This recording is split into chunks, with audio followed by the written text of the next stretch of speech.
ಧನುರ್ರಾಶಿ ಪ್ರೇಮಿಗಳಿಗೆ ಯಶಸ್ಸಿಲ್ಲದೆ ಇರತಕ್ಕಂತಹ ದಿವಸ. ಎಚ್ಚರಿಕೆಯಿಂದ ಇರಬೇಕಾದಂತಹದ್ದು. ಭಯ, ದ್ವೇಷ, ಕೋಪ ಇವೆಲ್ಲವನ್ನು ದೂರ ಮಾಡಿಕೊಳ್ಳಿ. ನಿಮಗೇ ಕ್ಷೇಮ ಅದು, ಅದನ್ನು ಗಮನಿಸಬೇಕು. ತಕ್ಷಣದ ನಿರ್ಧಾರಗಳು ಒಳ್ಳೆಯದಲ್ಲ. ಜೀವನದಲ್ಲಿ ಆಶಾವಾದಿಯಾಗಿರೋದಕ್ಕೆ ಪ್ರಯತ್ನವನ್ನು ಮಾಡಿ. ಹೋಪ್ಸನ್ನು ಕಳ್ಕೊಳ್ಬೇಡಿ. ನಾವು ಎಷ್ಟು ಖುಷಿಯಿಂದ ಆಶಾ ಭಾವನೆಗಳನ್ನು ಇಟ್ಟುಕೊಂಡು ಪ್ರಯತ್ನಗಳನ್ನು ಮಾಡ್ತೀವೋ ಆಗ ನಮಗೆ ಒಂದಷ್ಟು ಉತ್ಸಾಹ ಅನ್ನುವಂಥದ್ದು ಜೀವನದಲ್ಲಿರುತ್ತೆ. ಅದನ್ನೇ ಜೀವನೋತ್ಸಾಹ ಅಂತ ಹೇಳಿ ಕರೆಯುವಂಥದ್ದು. ಹವ್ಯಾಸಗಳಿಗೆ ಆದ್ಯತೆಯನ್ನು ನೀಡಿ. ಯಾವುದೋ ಒಂದು ತಿಳುವಳಿಕೆ, ವಿಶೇಷವಾದಂತಹ ಜ್ಞಾನ, ಒಂದು ಬುದ್ಧಿಮತ್ತೆ ನಿಮ್ಮಲ್ಲಿ ವಿಶೇಷವಾಗಿದೆ ಅಂತಾದರೆ ಅದಕ್ಕೆ ಆದ್ಯತೆಯನ್ನು ಕೊಟ್ಟು ಅದನ್ನು ಪೋಷಣೆ ಮಾಡ್ತಕ್ಕಂತಹ ಕೆಲಸ ಮೊದಲು ನಿಮ್ಮಿಂದವಾಗಬೇಕು. ಆಗ ಮಾತ್ರ ಬೇರೆಯವರು ಅದನ್ನು ಗುರುತಿಸಿ ಅದಕ್ಕೆ ವಿಶಿಷ್ಟವಾದಂತಹ ಒಂದು ವೇದಿಕೆಯನ್ನು ಕಲ್ಪಿಸೋದಕ್ಕೆ ಅವಕಾಶಗಳಾಗಬಹುದು. ಸುಭದ್ರವಾದಂತಹ ಆರ್ಥಿಕ ಸ್ಥಿತಿಯನ್ನು ಕಾಪಾಡಿಕೊಳ್ಳುವಂಥದ್ದು. ಶರಭೇಶ್ವರನನ್ನು ಪ್ರಾರ್ಥನೆ ಮಾಡಿ. ಶುಭವಾಗಿ. ಮಕರ ರಾಶಿ ಭಾವೋದ್ರೇಕಗಳು ಒಳ್ಳೆಯದಲ್ಲ.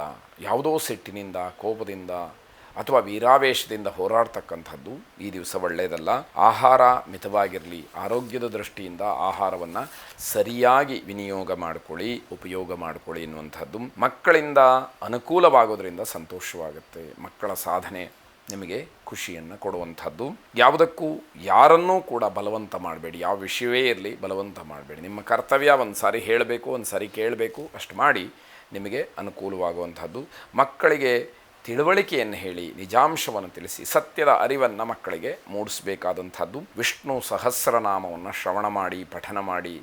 ಶುಭವಾಗಿ.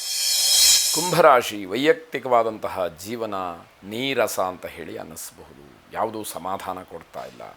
ಹೆಂಡತಿ, ಮಕ್ಕಳು, ಗಂಡ ಯಾರೂ ಕೂಡ ಮನಸ್ಸಿಗೆ ಏನೂ ನೆಮ್ಮದಿ ಸಿಗ್ತಾ ಇಲ್ಲ. ಆಸ್ತಿ ಪಾಸ್ತಿಗಳು, ಹಣ ಅಥವಾ ಮಾಡ್ತಕ್ಕಂತಹ ಉದ್ಯೋಗ, ಅದರಿಂದ ಬರುವ ಸಂಪಾದನೆ ಇದು ಯಾವುದೋ ಯಾಕೋ ಸಮಾಧಾನವನ್ನು ಕೊಡ್ತಾ ಇಲ್ಲ ಅಂತ ಹೇಳಿ ಅನ್ನಿಸ್ಬೋದು. ಗುಪ್ತ ಸಮಸ್ಯೆಗಳು ಕಾಡಬಹುದು. ಏನೋ ಸಮಸ್ಯೆಗಳು, ಅದು ಹೇಗೆ, ಏನು, ಎತ್ತ ಅಂತ ತಿಳ್ಕೊಳ್ಳೋದಕ್ಕೂ ಅವಕಾಶಗಳು ಸರಿಯಾಗಿ ಆಗದೇ ಇರತಕ್ಕಂಥದ್ದು. ಕೆಟ್ಟ ಸುದ್ದಿಯಿಂದ ನಿಮಗೆ ಭಯ ಉಂಟಾಗುತ್ತೆ, ಹೆದರಿಕೆ ಶುರುವಾಗುತ್ತೆ.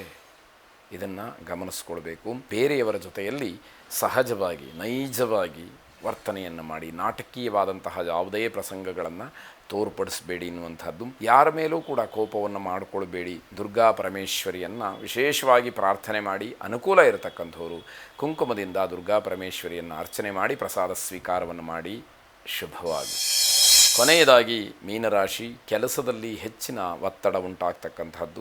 ಧ್ಯಾನ, ಯೋಗ ಇತ್ಯಾದಿಗಳಿಂದ ದಿನವನ್ನು ಆರಂಭಿಸಿ ಮಾನಸಿಕವಾದಂತಹ ಸ್ಥಿಮಿತತೆ, ಮಾನಸಿಕವಾದಂತಹ ಹತೋಟಿ ನಿಮಗೆ ಬರುವಂಥದ್ದಾಗುತ್ತೆ. ಸ್ನೇಹಿತರೇ ವಂಚನೆಯನ್ನು, ಮೋಸವನ್ನು ಮಾಡ್ತಕ್ಕಂತಹ ಸಾಧ್ಯತೆ ಇದೆ. ವ್ಯಾಪಾರಿಗಳಿಗೆ ಪದಾರ್ಥಗಳ ನಷ್ಟವಾಗ್ತಕ್ಕಂಥದ್ದಿದೆ. ದಿನವಿಡೀ ಶಕ್ತಿ ಸಾಮರ್ಥ್ಯದ ಪರೀಕ್ಷೆಯಾಗ್ತಕ್ಕಂಥದ್ದು. ಸಣ್ಣ ಉದ್ಯೋಗಿಗಳಿಗೆ ಗಣನೀಯವಾದಂತಹ ಲಾಭ. ನಿಮ್ಮ ಹೂಡಿಕೆ ಕಡಿಮೆ ಇರುತ್ತೆ, ಲಾಭ ಹೆಚ್ಚಿನ ಪ್ರಮಾಣದಲ್ಲಿರುತ್ತೆ.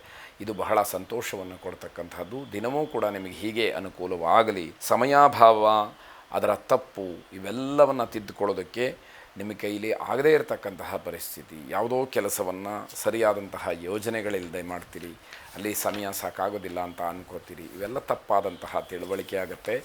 ಅದನ್ನೆಲ್ಲ ಸರಿಪಡಿಸ್ಕೊಳ್ಳಿ. ದಕ್ಷಿಣಾಮೂರ್ತಿಯನ್ನು ಪ್ರಾರ್ಥನೆ ಮಾಡಿ. ಗುರವೇ ಸರ್ವಲೋಕಾನಾಂ ಭಿಷಜೆ ಭವರೋಗಿಣಾಂ ನಿಧಯೇ ಸರ್ವವಿದ್ಯಾನಾಂ ದಕ್ಷಿಣಾಮೂರ್ತಜೇ ನಮಃ ಎಂಬುದಾಗಿ ನಿಮ್ಮ ಪ್ರಾರ್ಥನೆ ಇರಲಿ. ಶುಭವಾಗಿ.